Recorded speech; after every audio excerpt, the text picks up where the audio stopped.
গল্পের বাক্সবাই রৌমানানুপুর চ্যানেলে আমি রৌমানানুপুর আপনাদের পড়ে শোনাচ্ছি সমরেশ মজুমদারের লেখা একটি উপন্যাস বালিকা জানে না। আজ শুনবেন উপন্যাসটির ৬ষ্ঠ পর্ব। চোখের সামনে মানুষটাকে বদলে যেতে দেখল দুর্গা। এতদিন লোকটা প্রায় অসামাজিক হয়েছিল। সকালে দোকানে এসে কাউন্টারে থাকত দুর্গা না আসা পর্যন্ত।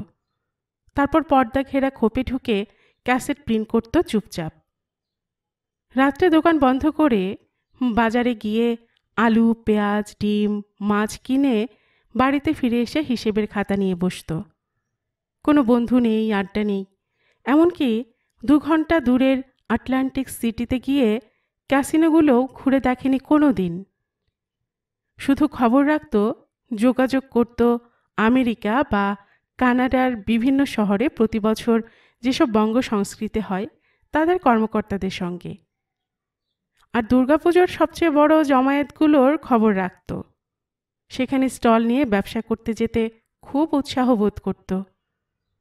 বছরের বাকি সময় দেখে মনে হতো ঝিমিয়ে থাকছে। এই মানুষটা হরেন্দ্রনাথ দত্তের সংস্পর্শে এসে বেশ চনমনে হয়ে গেল। হরেন্দ্রনাথ আরও ২ জন পরিচিত যুবককে পরদিন দোকানে নিয়ে এসে স্বামীর সঙ্গে পরিচয় করিয়ে দিল। তাদের একজনের বাড়ি চট্টগ্রামে, অন্যজনের কলকাতায়। কাস্টমারদের যাতে অসুবিধা না হয় তাই দোকানের কাউন্টারের বিপরীত প্রান্তে চেয়ার পেতে ওরা আলোচনায় বসল। কাউন্টারের এপাশে দাঁড়িয়ে দুর্গার মনে হলো যে ২ জন আজ হরেন্দ্রনাথের সঙ্গে এসেছে তাদের একজন যেন ঘন ঘন পাশ ফিরে তার দিকে তাকাচ্ছে। কিন্তু কেন তাকাবে? লোকটা দোকানে ঢুকে জেনেছে যে সে এই দোকানের মালিকের স্ত্রী। তারপর তো এইভাবে তাকানো শোভন নয়। দুর্গা মুখ ফিরিয়ে দিলারার দিকে তাকালো। দিলারা সদ্য আসা একটা প্যাকেট খুলছে। তার মনে হলো যথেষ্ট সুন্দরীও। প্রতিদিন কাজের মধ্যে দেখতে দেখতে ওর সৌন্দর্যের কথা আলাদা করে মনে আসেনি। ওই অল্প বয়সী মেয়েটি তো ছেলেদের নজরে আসবেই। সে দেখল হরেন্দ্রনাথ চেয়ার ছেড়ে উঠে তার দিকে এগিয়ে আসছেন। সামনে এসে হরেন্দ্রনাথ বললেন, ম্যাডাম, এখন তো কোনো কাস্টমার নেই, তাই আপনি যদি আমাদের আলোচনায় যোগ দিন তাহলে ভালো লাগবে। দুর্গা বলল, ও মা, আমি গিয়ে কি করব? আপনারা যে বিষয়ে কথা বলছেন আমি তার বিন্দু বিসর্গও বুঝি না। বলা মাত্র সেই যুবক চেয়ার ছেড়ে উঠে এসে দাঁড়ালো হরেন্দ্রনাথের পাশে। আপনি এড়িয়ে যেতে চাইছেন ম্যাডাম? আসলে আমাদের মধ্যে একজন মহিলা থাকাটা খুবই জরুরি। হাত জোর করে হাসল যুবক। হরেন্দ্রনাথ বলল, আপনার সঙ্গে আলাপ করে দিই। ইনি শোভন সেন, কলকাতার মানুষ, এখানে অনেক দিন আছেন। আমি ভয়েস অফ আমেরিকায় চাকরি করি, মেরিল্যান্ডে থাকি। দাদার আমন্ত্রণে নিউ ইয়র্কে এসেছি। আপনি তো ঢাকা থেকে। চুপচাপ মাথা নেড়ে হ্যাঁ বলল দুর্গা। শোভন বলল, আসুন না একসঙ্গে কথা বলি। খুব মিষ্টি করে বলল শোভন। বলার ভঙ্গিতে এমন কিছু ছিল যা এড়িয়ে যেতে পারল না দুর্গা। শোভনই উদ্যোগ নিয়ে আরেকটি চেয়ার এগিয়ে দিল। যে ছেলেটি নতুন ক্লাসের ফার্স্ট বয়, দুর্গার মেয়ের চেয়ে সে অন্তত ৩.৫ বছরের বড়। ওর বাবা আমেরিকান, মা জার্মান। আলাপ হওয়ার পর ছেলেটি প্রথম প্রশ্ন করেছিল, আচ্ছা, তোমার বয়স এখন কত? আমি এখন ৯। টান টান মুখে জবাব দিয়েছিল মেয়ে। ও মাই গড! ছেলেটির চোখ বড় হয়ে গেল। I can't believe. হেসেছিল মেয়ে। তোমার আরও মন দিয়ে পড়াশোনা করা উচিত। কি বলতে চাইছো? রেগে গেল ছেলেটি। এই ব্যাপারে একটি বিখ্যাত লাইন আছে, কল্পনার থেকে বাস্তব অনেক বেশি সত্যি। তুমি কত? মেয়ে জিজ্ঞাসা করেছিল। আমি এখন ১৩। ছেলেটি কাঁধ নাচিয়েছিল। স্কুলের শিক্ষকদের বিস্ময় বেড়ে যাচ্ছিল। একটি ৯ বছরের মেয়ে শেক্সপিয়ারের নাটক পড়ে সাবলীল ভঙ্গিতে কথা বলতে পারে, বিজ্ঞান নিয়ে কথা বলার সময় একটু আড়ষ্ট বোধ করে না। স্কুল থেকে স্কুলে রোটে যাচ্ছিল। ঐশ্বরিক ক্ষমতা নিয়ে জন্মগ্রহণ করেছে বাংলাদেশের এই মেয়েটি। এত সাধারণ পরিবারে জন্মে কি করে এত বিশাল ক্ষমতা মেয়েটি পেল তা নিয়েও আলোচনা চলছিল। 3 জন শিক্ষকের একটি কমিটি এসে মেয়েটির সঙ্গে কথা বলেছেন। নানা প্রশ্ন করে তারাও অবাক হয়েছেন। তার ক্লাসের অন্য ছেলেমেয়েরা যতটা সম্ভব ওকে এড়িয়ে যেতে পারলে খুশি হয়। শুধু 13 বছরের ছেলেটি হঠাৎ হঠাৎ একটা উদ্ভট বিষয় নিয়ে তার সঙ্গে আলোচনা করতে আসে। ব্যাপারটা মেয়েকে বেশ মজা দেয়। একদিন ছেলেটি জিজ্ঞাসা করল, তুমি কোথায় থাকো? বেশি দূরে নয়, গম্ভীর গলায় বলল মেয়ে। বাড়িতে আর কে কে থাকেন? মা, বাবা আর আমি। Any problem? না না, আমার বাড়িতে শুধু আমি আর আমার মা। বাহ, খুব ভালো। মাথা নেড়ে স্কুলের লাইব্রেরির ভেতরে ঢুকে গেল মেয়ে। ছেলেটির আরও অনেক কথা জিজ্ঞাসা করা ছিল। মেয়েটি চলে যেতে হতাশ হলো সে। তার মনে হলো কিভাবে কথা বললে মেয়েরা খুশি হবে তা জানা দরকার। তাকে চিন্তিত মুখে দাঁড়িয়ে থাকতে দেখে একজন সহপাঠিনী, যার বয়স 13 পেরিয়েছে, কাছে এসে বলল, ওইটুকু মেয়ে তোমাকে যে পাত্তা দিল না। আচ্ছা, মানলাম ও পড়াশোনায় খুব ভালো, কিন্তু তাছাড়া ওর আর কি আছে? এখনও তো দেখলে শিশু বলে মনে হয়। আমি ওসব জানি না। কাঁধ নাচালো ছেলেটি। হেসে ফেলল সহপাঠিনী। জানতে হবে কেন? দেখলেই তো বোঝা যায়। আমার মনে হয় নেচার ওর মাথায় বেশি বুদ্ধি দিয়েছে বলে শরীরটাকে আর বাড়তে দেবে না। 22 বছর বয়সেও ওরকম চিমসে হয়ে থাকবে। মন খারাপ করিস না। সহপাঠিনী চলে গেল। দিন 10 পরে ফোন পেল দুর্গা।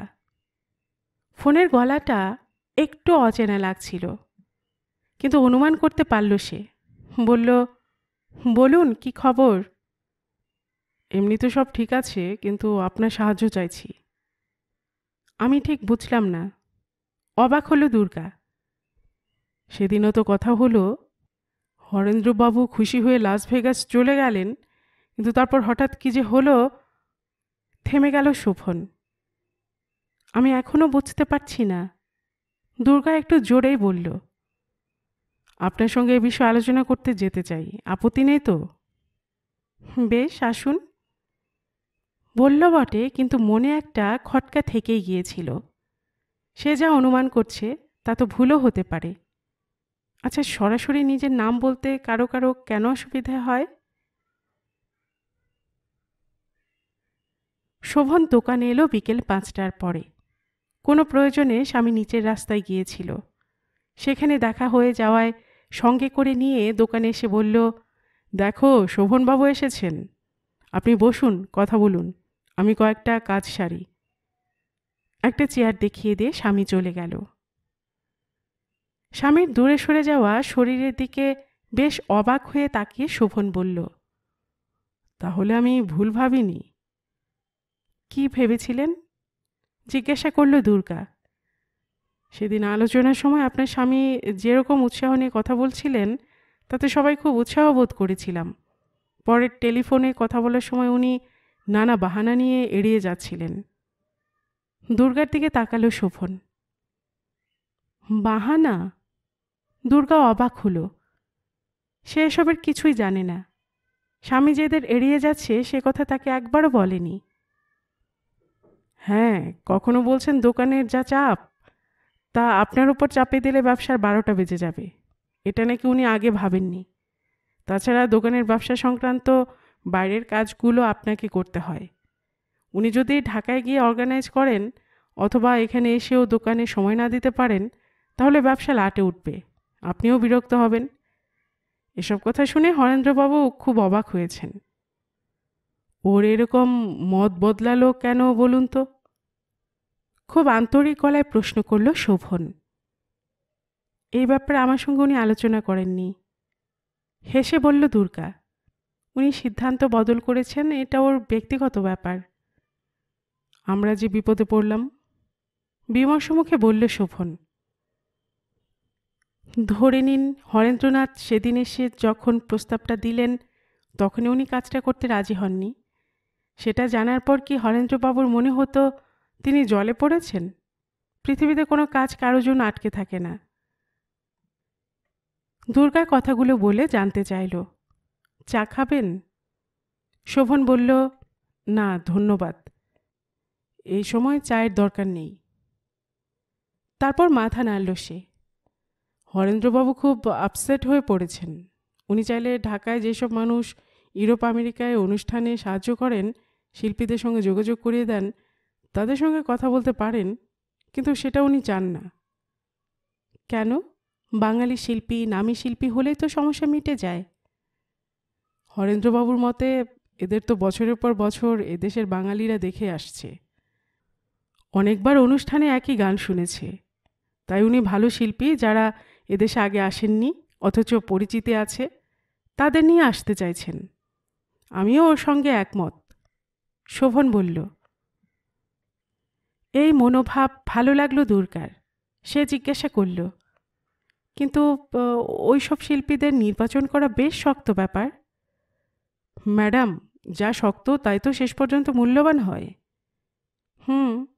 কিন্তু একটা কথা, আমাকে ম্যাডাম বলবেন না। দু চারটে কথায় যাদের সঙ্গে বাক্যালাপ শেষ হয় তারা ম্যাডাম বললে অস্বস্তি হয় না। আমার নাম দুর্গা, খুব সাধারণ নাম। দুর্গা বলল, আদৌ না, যে মহিলা 10 হাতে 10 রকম অস্ত্র নিয়ে শত্রু বিনাশ করেন তাকে একমাত্র পাগলেই সাধারণ মহিলা বলতে পারে। কানা ছেলের নামও আদর করে পদ্মলোচন রাখা হয়, তাই না? এসব বাদ দিন। দেখুন, আমার স্বামী জীবনে 2টো অ্যাডভেঞ্চার করেছেন। প্রথমটাই আমেরিকায় এসে কিছুদিন থেকে গ্রিন কার্ড পেয়ে এই ব্যবসা শুরু করেছেন। দ্বিতীয়টা হলো আমাকে বিয়ে করেছেন, এদেশে নিয়ে এসেছেন। প্রথম কয়েক বছর আমাকে নিয়ে কি করবেন স্থির করতে পারেননি। শেষে যখন পারলেন তখন নিশ্চিন্ত হলেন। আমার কথা থাক, আপনাদের এই প্রজেক্টটা আমাকে খুব আকর্ষণ করছে, খুব ইন্টারেস্টিং। উৎসাহিত হলো শোভন। সোজা হয়ে বসে বলল, আপনি আমাদের সঙ্গে যোগ দেবেন? তাহলে দারুণ হয়। আমি চাইলেই তো হবে না, আরও 2জন লোকের সঙ্গে কথা বলতে হবে। আপনি হরেন্দ্রনাথ বাবুর সঙ্গে কথা বলুন, ওর আপত্তি থাকতে পারে, আগে সেটা জানা দরকার।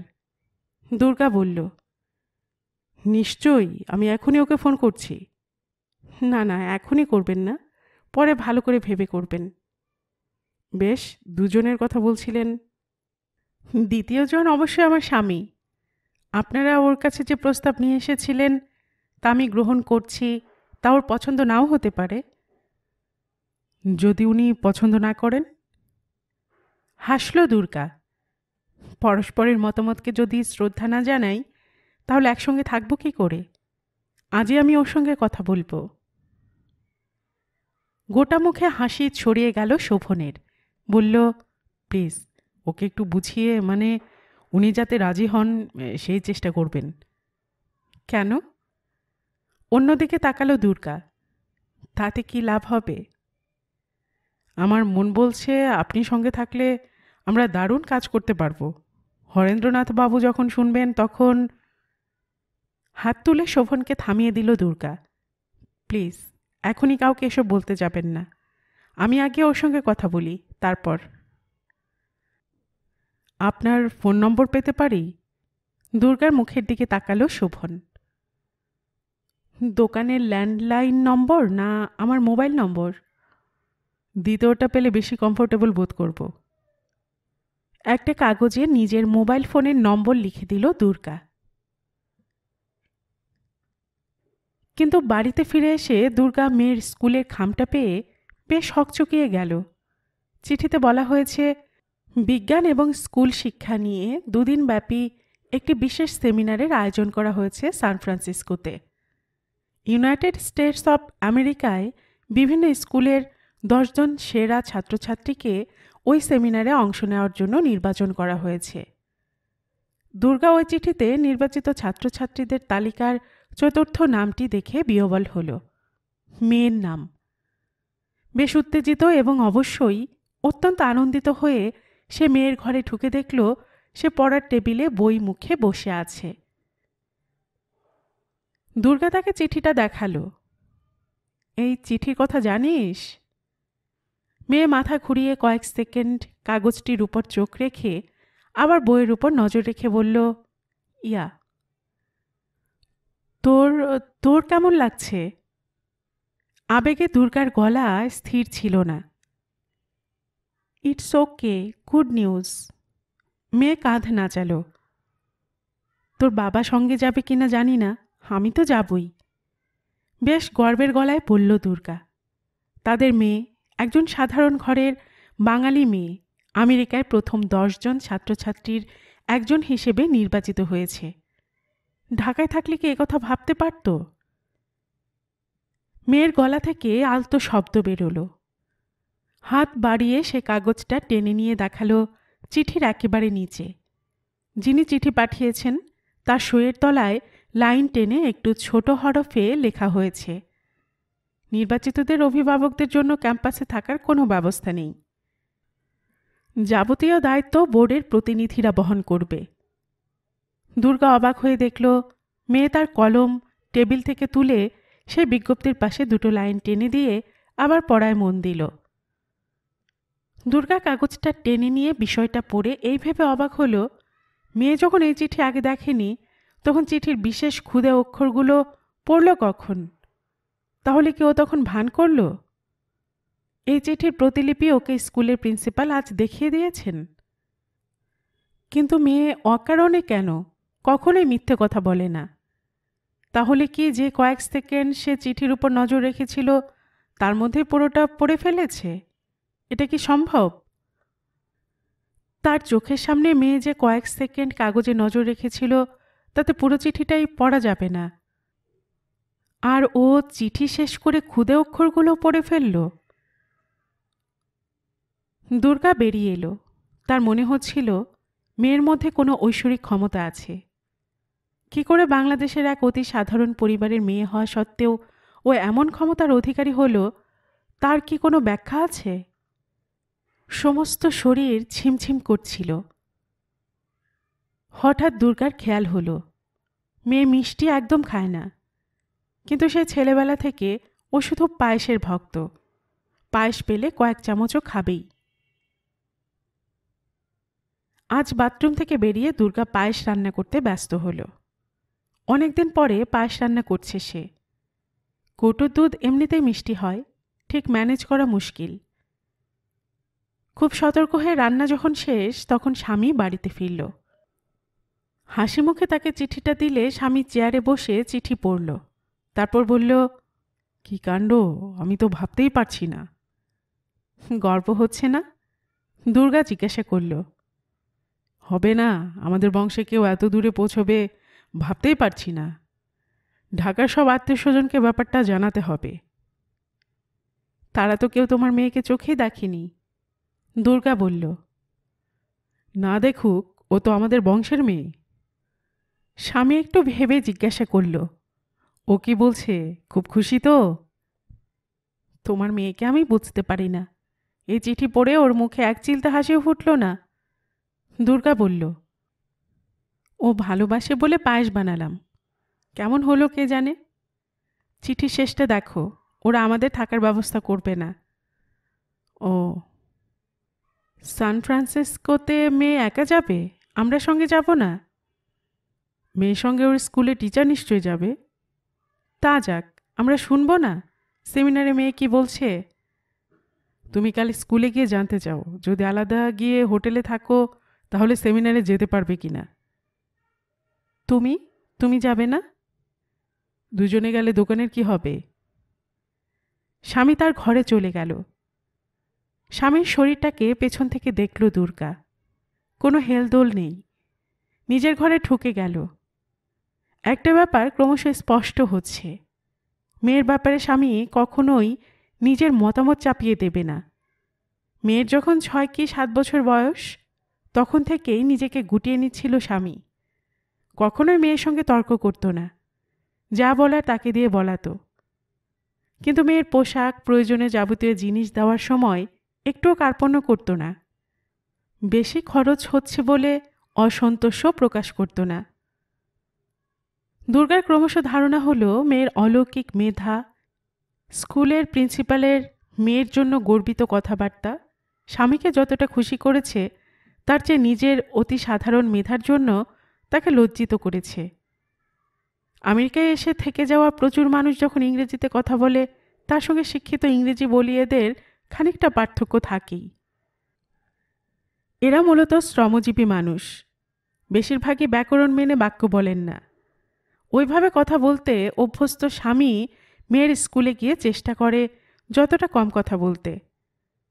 যাওয়ার সময় দুর্গাকে বলতো, আমি ওদের উচ্চারণ ঠিক বুঝতে পারি না, যদি কিছু জানতে চায় তাহলে তুমি উত্তর দিও। স্কুলে গিয়ে ইংরেজি শেখার পর থেকে মেয়ে বাড়িতে ফিরে এসে মায়ের সঙ্গে সেই কথাগুলো বারবার আওড়াত। প্রতিদিন শুনতে শুনতে ইংরেজি শব্দগুলোর নতুন উচ্চারণ কানে বসে গিয়েছিল দুর্গার। কিছুদিন হলো দুর্গার মনে হচ্ছে মেয়েকে বাবা বেশ সমীহ করে চলে। আজ মেয়ের এত বড় খবর পেয়ে অবশ্য স্বামী খুশি হয়েছে, কিন্তু সেই খুশিটা মেয়ের সঙ্গে উপভোগ করার সময় নিজের অক্ষমতা স্পষ্ট করে দিল। মানুষটাকে এই মুহূর্তে খুব অসহায় বলে মনে হলো দুর্গার। খাওয়া দাওয়ার পাট চুকে গেলে প্রথমে সে মেয়ের ঘরে গেল। সে একই ভঙ্গিতে বসে মেয়ে কী সব লিখে যাচ্ছে। কাছে গিয়ে মেয়ের মাথায় হাত বুলিয়ে দুর্গা জিজ্ঞাসা করল, অনেকক্ষণ হলো, এবার শুয়ে পড়ো। মেয়ে মুখে কিছু বলল না, মাথা নেড়ে বোঝালো শোবে। পায়েস কেমন লাগলো? Thank you mom. মায়ের দিকে না তাকিয়ে মেয়ে বলল। মেয়ের ঘর থেকে বেরিয়ে ডাইনিং স্পেসের আলো নিভিয়ে দুর্গা স্বামীর ঘরের দিকে তাকালো। মাত্র 9 বছরের মেয়ে পড়াশোনায় যে খ্যাতি পাচ্ছে তা মানুষটাকে যেন জড়সড় করে দিচ্ছে। সে স্বামীর ঘরে দরজায় মৃদু শব্দ করে কয়েক সেকেন্ড অপেক্ষা করতে না করতেই সেটা খুলে গেল। কোনো প্রশ্ন না করে স্বামী দুর্গার দিকে তাকালো। ঘুমিয়ে নিশ্চয়ই পড়নি? পড়ব। কথা বলতে ইচ্ছে করছে না?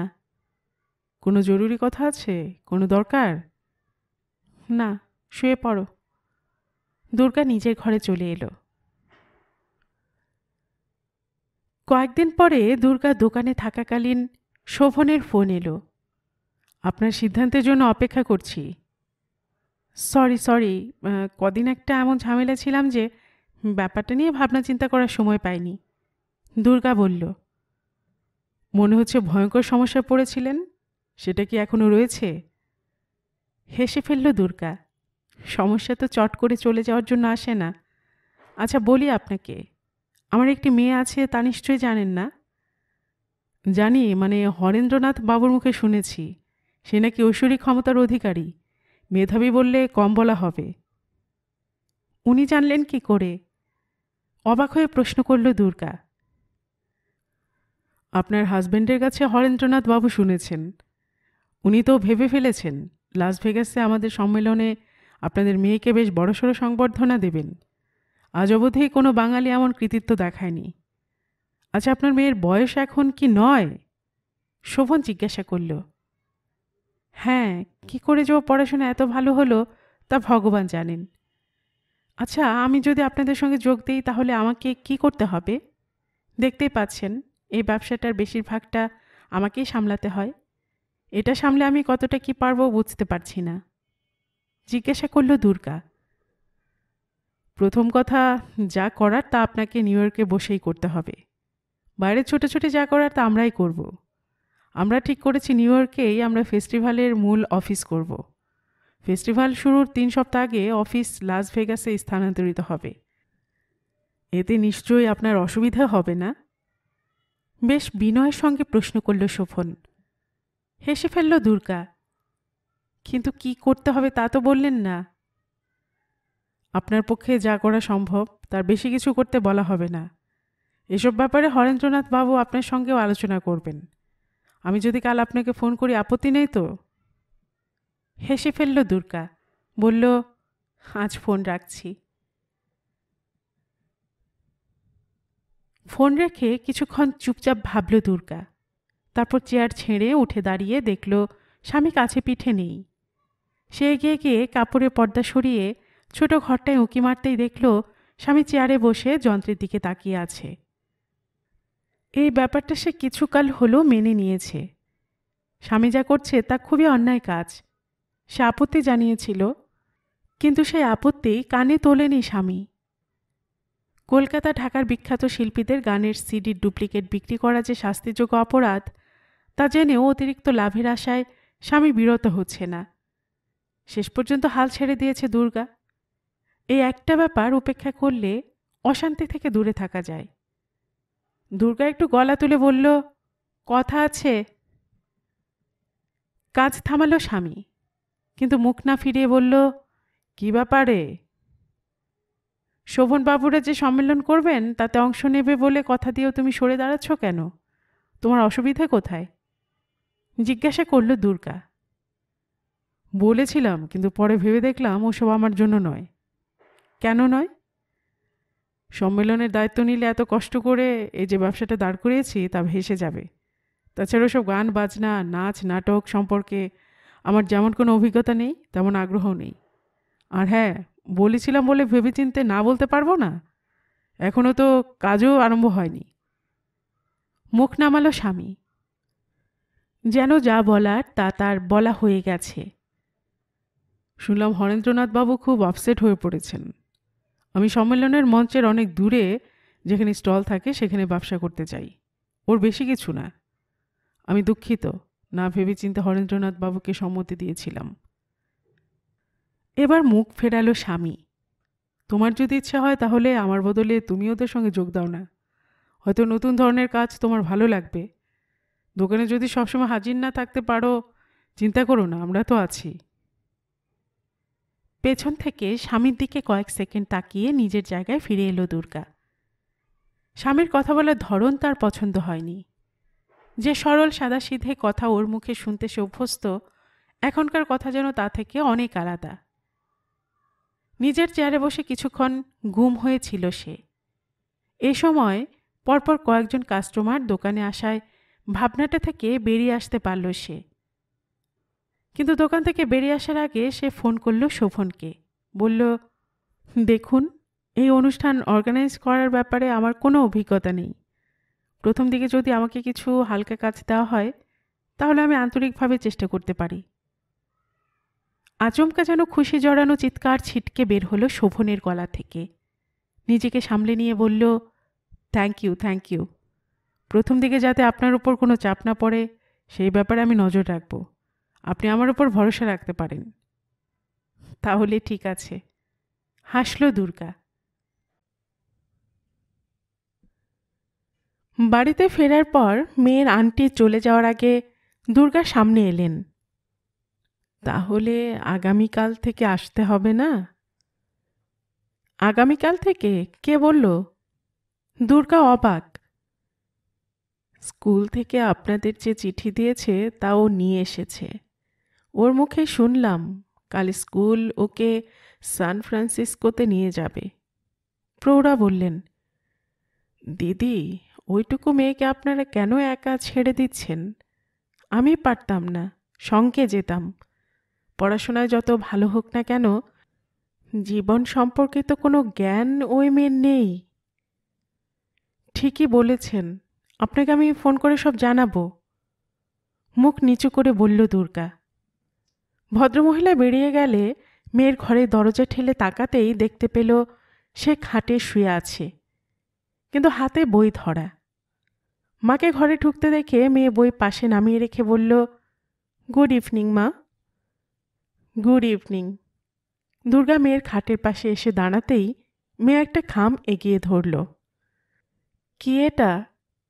বলে খামটা হাতে নিয়ে দুর্গা দেখল উপরে তাদের স্বামী স্ত্রীর নাম লেখা, একপাশে নিচের দিকে স্কুলের নাম ছাপা।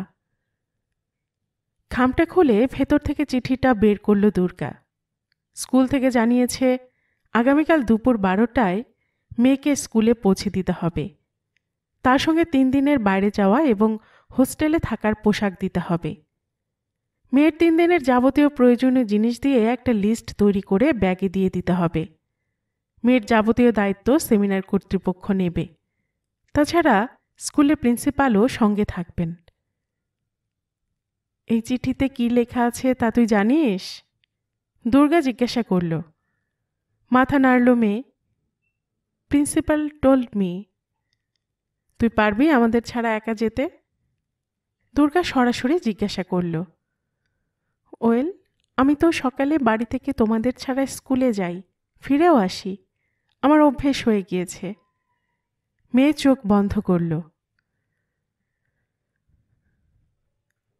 সারাদিন স্কুলে কাটানো আর 3 দিন 3 রাত নিউ ইয়র্ক থেকে সান ফ্রান্সিসকোতে গিয়ে একা থাকা যে এক কথা নয়, তা বলতে গিয়েও দুর্গা কথা বাড়ালো না। মেয়ের মুখ দেখে বুঝতে অসুবিধে হচ্ছে না যে ও একা যাওয়ার সিদ্ধান্তে একটুও ভয় পায়নি। মেয়েকে একা ছাড়তে একটু ইচ্ছে হচ্ছিল না।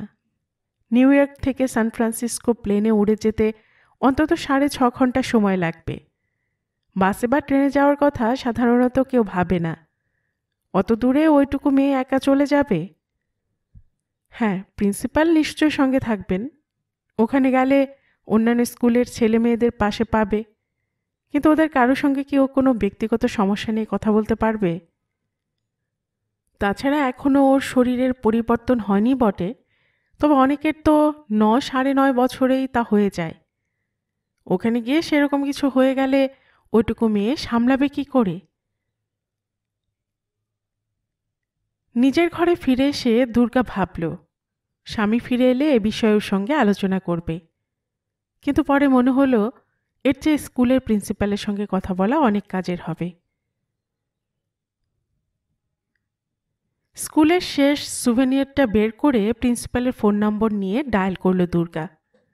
ভদ্রমহিলা সাড়া দিলে নিজের পরিচয় দিল সে। ভদ্রমহিলা বেশ খুশি হলেন। আমি আপনাকে ফোন করতাম। আপনাদের মেয়ে আমার স্কুলের গর্ব।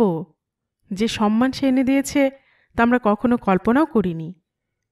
আপনি কোনো চিন্তা করবেন না, আমি ওর সঙ্গে যাচ্ছি। ওর যাতে কোনো অসুবিধে না হয় তা আমি লক্ষ্য রাখব। ও আজকে একটা চিঠি নিয়ে গিয়েছে। ওখানে যা যা দিতে বলা হয়েছে তা দিলেই হবে। বলুন, আর কিছু? ম্যাডাম, এই প্রথম ও আমাদের ছেড়ে যাচ্ছে। কথা শেষ করল না দুর্গা। আমি লক্ষ্য রাখব, এ নিয়ে ভাববেন না। তারপর একটু হেসে বললেন, আপনি তো জানেন মেয়েদের জীবনের 1/4 সময় বাবা মায়ের সঙ্গে কাটে। সেটা যখন হবেই তখন ওকে মানিয়ে নেওয়ার সুযোগ দিন। একটু ইতস্তত করেও মেয়ের জন্য যে দুশ্চিন্তা হচ্ছে সে কথা প্রিন্সিপালকে বলল না দুর্গা। তার নিজের পরিবর্তন 11-র আগে হয়নি। সেই বয়সে মেয়ের যেতে 1.5 বছর বাকি। এখনই চিন্তা করে লাভ কি? পরের দিন স্কুল শুরুর সময়েই দুর্গা আর তার স্বামী মেয়েকে স্কুলে নিয়ে এলো। প্রিন্সিপাল ওদের দেখতে পেয়ে এগিয়ে এলেন। Good morning. আমি ভেবেছিলাম আজ আপনারা মেয়েকে একটু দেরিতে স্কুলে পৌঁছে দেবেন। আপনারা অন্য দিনের মতো ক্লাস শুরুর সময়ে মেয়েকে নিয়ে এসেছেন বলে অনেক ধন্যবাদ। দুর্গা বলল, আপনি সঙ্গে যাচ্ছেন বলে আমরা অনেক নিশ্চিন্ত। কোনো চিন্তা করবেন না। আমরা সবাই প্রে করছি যাতে সান ফ্রান্সিসকোতে আপনাদের মেয়ে আমাদের স্কুলের নাম উজ্জ্বল করে। বিদায় নেওয়ার সময় দুর্গা মেয়েকে জড়িয়ে ধরলেও ওর বাবা ম্লান হাসি মুখে মাথা নাড়ল, বলল, ফোন করিস। এই প্রথম বাড়ির বাইরে। এতকাল গোটা দিন বাবা অথবা মায়ের মুখ দেখতে পেত না। যেটুকু সময় দেখত বাইরে এসে সেই না দেখাকে খুব গুরুত্বপূর্ণ মনে হচ্ছিল না মেয়ের। নিউ ইয়র্কের কেনেডি এয়ারপোর্টে বিমানে উঠে বসে সে বই খুলে বসেছিল। বিমান আকাশে উড়লে জানালার বাইরে তাকায়নি। প্রিন্সিপাল পাশে বসে জিজ্ঞাসা করেছিলেন, মেঘ দেখবে না? আমি যদি ফেরার সময় আকাশ দেখি? মেয়ে কথা শেষ করল না। প্রিন্সিপাল হেসে মাথা নাড়লেন।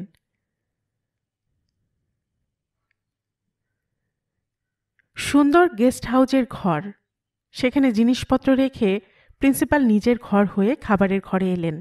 বললেন, আজ অনেকখানি উড়ে এসেছি আমরা, এখন সন্ধে হয়ে গেছে, রাতের খাওয়া সেরে নিয়ে ঘরে গিয়ে শুয়ে পড়াই ভালো।